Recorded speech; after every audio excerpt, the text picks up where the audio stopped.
Morning mga kabakal. Yan.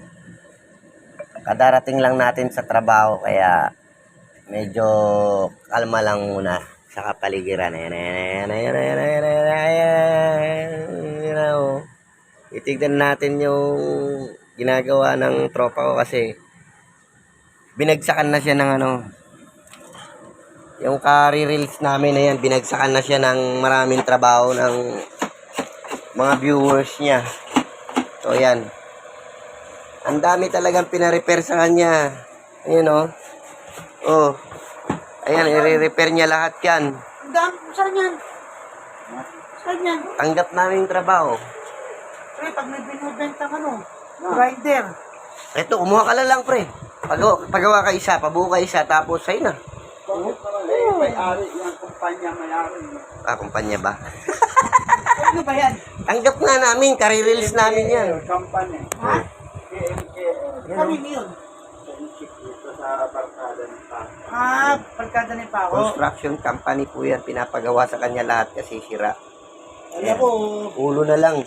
Yung sira ulo na lang ang hindi pa siguro namin kayang i-repair. Yung pera. Ano oras ka kukunin yung pera kay ma'am? Pagkalagan mo muna na yan. Nakagawa na po siya ng nakabuo na ng 3. Ano to? Siguro na. Apat na. 4 na. Ay, sorry naman. Ano mga siraw na mo ikaw, carbon? Carbon, bearing. Dapat pala, isang bumili tayo ng maraming carbon sa kung bibili. Ako na sa 10,000, bibili ang bearing sa carbon. I-repair po niya lahat yan. Kaya, sabihin mo, ito hindi na pwede, oh. boss, ito oh. Bago pa to, boss oh. Hindi, kare-repair ko lang yan, bago. Ay, kare-repair lang po pala. Akala ko kaya pala malinis na, tapos na, nagawa na po yan. Ito wala ko, grinder. Kaya po napakarumi kasi sa construction po ginagamit yan.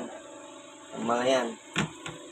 Kaya, so yan po medyo malinis na. Ayan, natapos niya na yan kahapon. Kaya mamaya babalikan ko po kayo pagka natapos niya na lahat. Ayan. Portable drill naman yung binabanatan niya. Nandito. Ready lang. Okay, sige, salamat. Mga kabakal, mamaya ulit, babalikan ko kayo pagka nagawa niya lahat yan. Maraming salamat sa panonood sa mumunting video ng aking tropa.